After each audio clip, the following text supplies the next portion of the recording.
Techno Tony G70XU.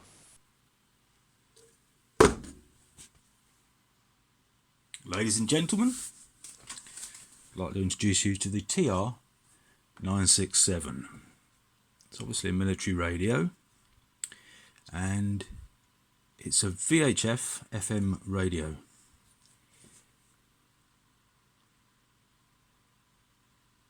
You might think it's a Clansman at first glance. You'd be forgiven for thinking that. It's actually made by Racal. It has a socket there for the headset that looks every bit like Clansman. But you'll notice with these particular, I think they're a Racal plug, you get these keys here, the master key and 4 others. They don't align with your Clansman keys. They're deliberately designed so they're not interoperable. So they have a different set of accessories. That's your 7-pin, but that's a 6-pin there, that one, which basically carries the same thing. It's missing the middle one, which is carrier in use, I think, channel in use signal in the middle one. But you've got a choice of 2. Neither are compatible with the Clansman series. This one is the 3-watt TRA967 variant. There is a 1-watt version. This, fortunately, is the higher power one. You can select your frequency. You can do 4 meters here, 70.00, and you can do 6 meters there. The total range is, it's about 35 to 76 or something like that. It's on the screen. What else to say about it? Yeah, it's a Manpack sort of radio, so it will take a battery on the back. It's 12 volts. Your Clansman radios were always 24 volts. This one's a 12 volt one. The battery pack will go on the back there.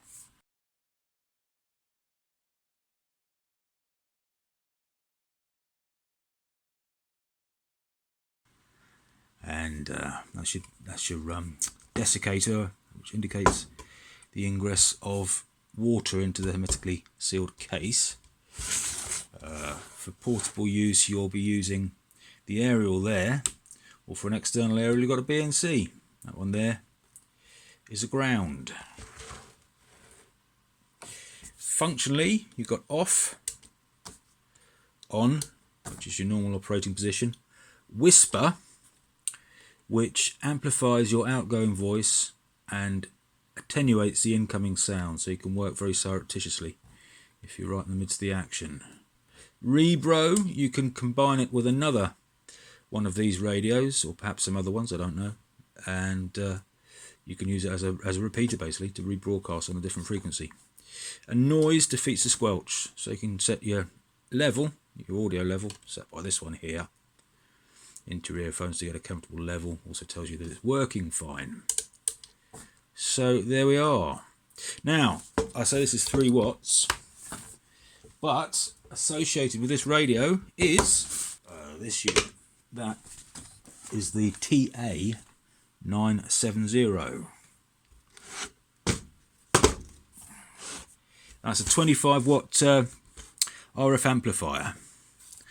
It'll go in there and go out there to what's correctly labelled. Note AMU, antenna matching unit, not ATU, because there is no such thing as an ATU, antenna tuning unit in this form. It's a antenna matching unit. Your supply goes in there, same series connector. On off is your, obviously, your power supply on off, and low and high power switching. Again, you've got 2 6-pin connectors for your harness. And like the transceiver, it's got a space for a battery on the back there. I don't have the battery pack, but you can, of course, in any of these units, you can actually feed power in by these sockets. So let's knock the camera off. Let's have a look at this inside, shall we? That's the thing to do. Get a nice beefy screwdriver and have at her. It's actually delightful to work on this radio. Some of the Clansmans, nice as they are, great performers. They are absolute pain in the bum to work on. Just to do some of the most simplest of operations, you've got to go in quite deep. That's the back of that. Now, as I said, it's hermetically sealed. When I first opened this up, it went. I don't know if it was under pressure or a slight vacuum, but yeah, some air came out, maybe from some foreign conflict. There she is. Put that over there.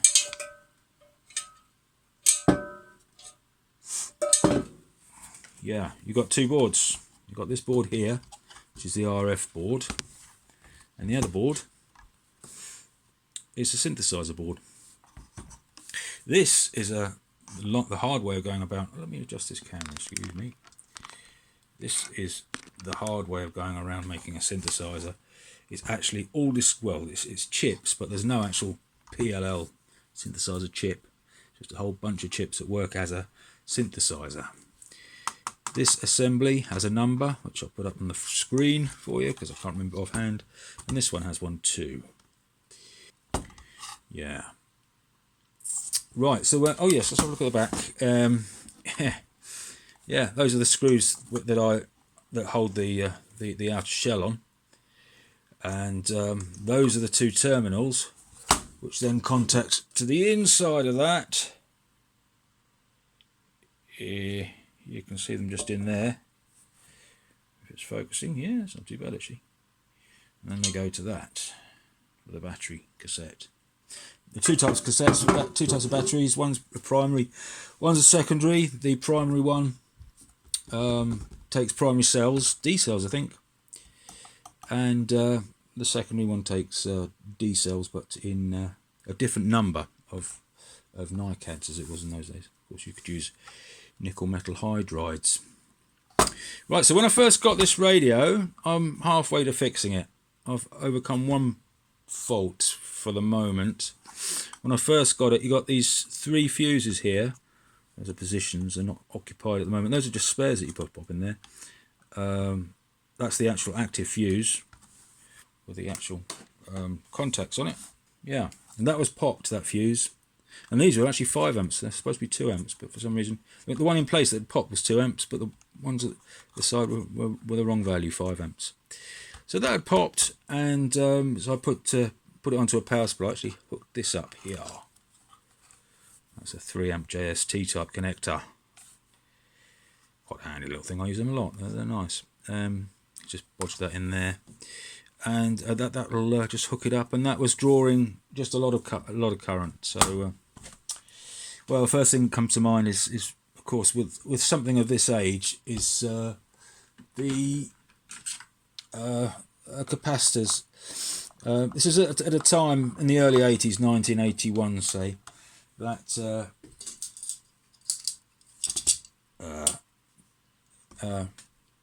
tantalum capacitors were in their infancy. Oh, is that right? No, that's the wrong one. Not that one. And they worked fine at the time in the 80s. But yeah, after a while they fail. That's a common failure point with gear of this era. What am I missing here? These two are on the hinge. That's a voltage regulator. This is the PA unit. You can see the two PA transistors there, doing obviously 1.5 amps watts each. Why is this not coming? Come on. Ooh, I must be missing something. Oh, here she comes. I'll tell you what it is. These screws here, yeah, they're causing the friction on the hinges. Right, there she is, the beauty thing. Beautiful thing. Right, here we got the RF board. We got the reason I tighten them up is so this doesn't try and close itself. See what I mean about how nice it is to work on? You can't really see much at all there. Let's just move that right out of the way. Yeah. Okay, yeah. So the RF board opens up like a book, and wandering round where we see the PA heatsink there. Those are the PA devices. You got this piece of alley in there just to spread the heat around. That I believe is a regulator. A couple of relays. That'll be your IF section with those twin coils and the filter. And yeah, and this is the tuning section for the whip antenna, because obviously a whip antenna is not going to tune to 50 ohms, so that makes sure it does. It matches rather than tune. Anyway, yeah, it was short circuited, and I handed it down to this board rather than the synth board. I lifted this here, and that resolved the short circuit. I had it running on a variable limited current power supply. Lifted that, and the short went away. So I traced that. It went through this here diode, which had gone short. So I removed the diode and replaced the power, and sure enough the power's up there, but the diode had gone short, and it goes up to a tant up there, that old tick looking thing there, and it was this here that was the problem. That was the original tant, the red thing. Oh, 16 volts and 22 microfarads. Yeah, that was completely, well, almost completely short. That was about 5 ohms or something like that, which is enough obviously to blow the fuse. That was that sorted, and having done that, she actually fired up. So let me pause while I hook it up.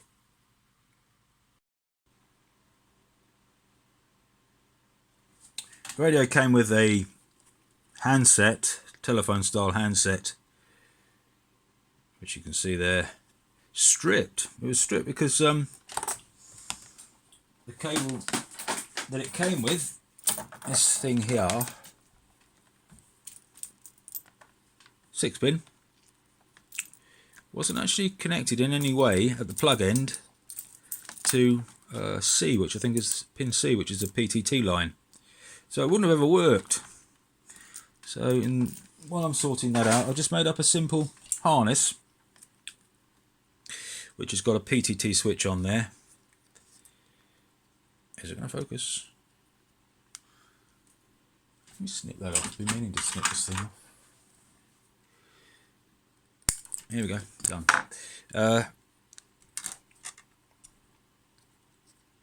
Yeah, it's got a PTT switch, and then it's got audio. This is an old sort of white and red type audio cable that I bastardised in order to get audio in and audio out.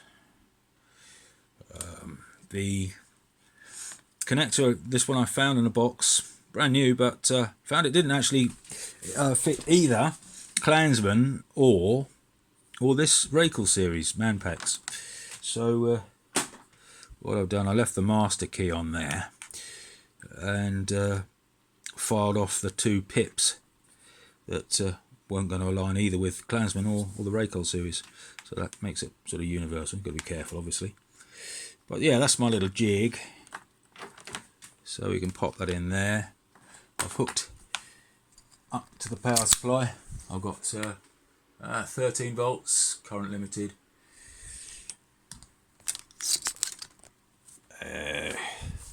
That's in the back there via the JST.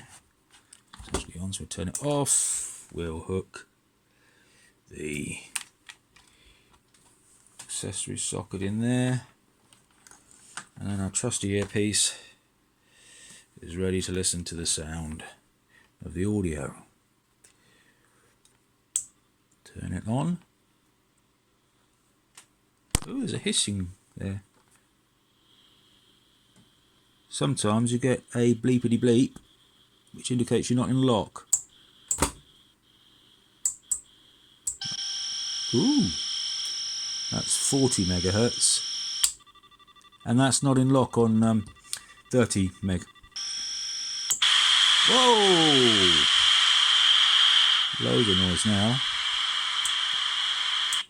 That's rebro. That's whisper mode. Stop making the noise now. That's noise. So, what happens if we key out? We're going from the front BNC. Like that. Which goes to the trusty Bird 43 meter with a 5-watt full-scale deflection slug. Which will go from 25 to 60, which will cover a fair bit of the range this is capable of. And it goes to a coupler and then dumps it into a dummy load. So we're now clear to key up, which is that. Oh, look at that. She's gone right over to just a touch over 4 watts. Now, you've caught it in a happy mood because it doesn't always do that. Oh, and there it goes. It's just dropped down and then it's gone up again. It's wavering all over the place. So she ain't quite right, is she? The thing is, she's, yeah, give it a bump and she goes all over the place. What I do now is use the spectrum analyzer. Burn my phosphors out there for the sake of the video. And the signal generator I'm going to use as a frequency counter.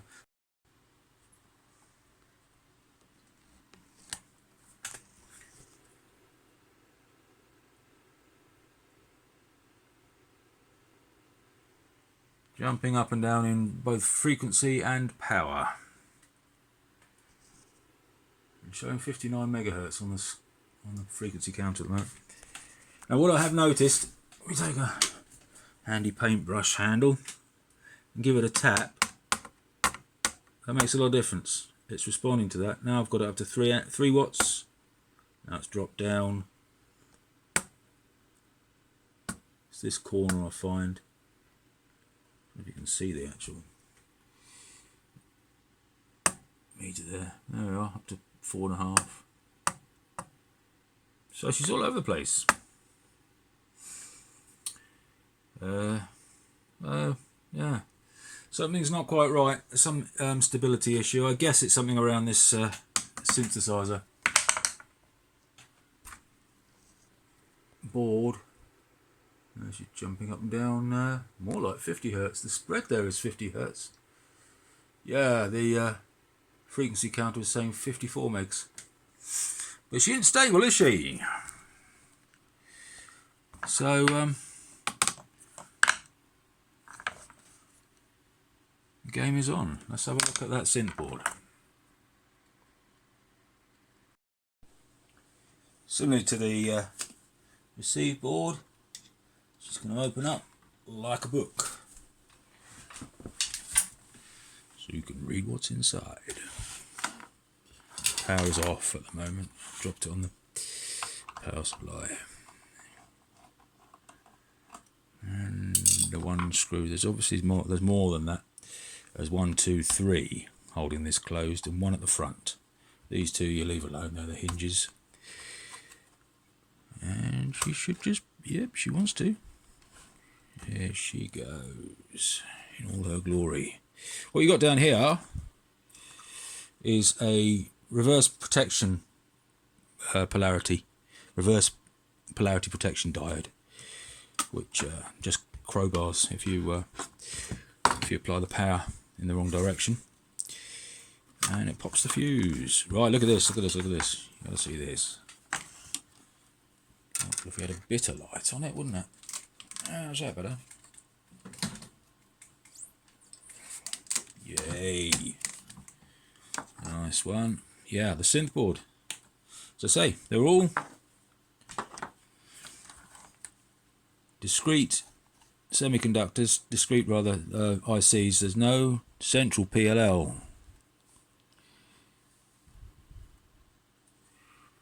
Isn't that glorious? Anyway, yeah, something's microphonic about this, isn't it? So just give a little poke around, see if anything sort of comes up, obviously. But you know what? I think that's going to be something a little bit deeper than that if I stumble on it, that's great. Otherwise, I'll go into another video. So let's just have a quick poke around, see what we do. Power is on. Transmit is on. And she's got some, yeah, she's got 4.5 watts. And get my twiddly tool.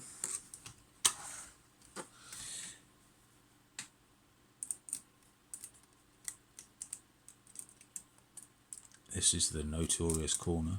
Yeah.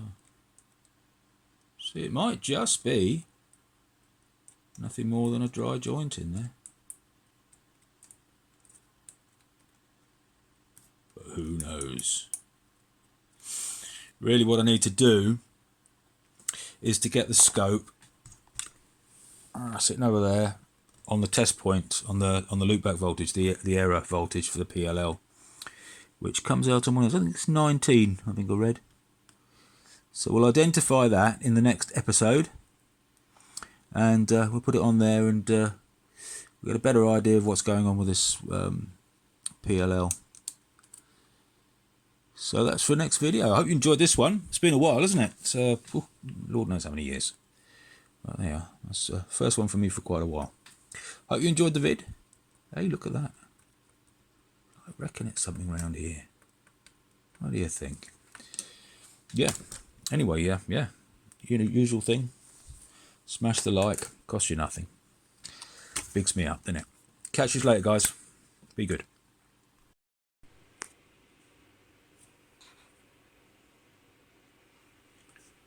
Up and down like a horse draws.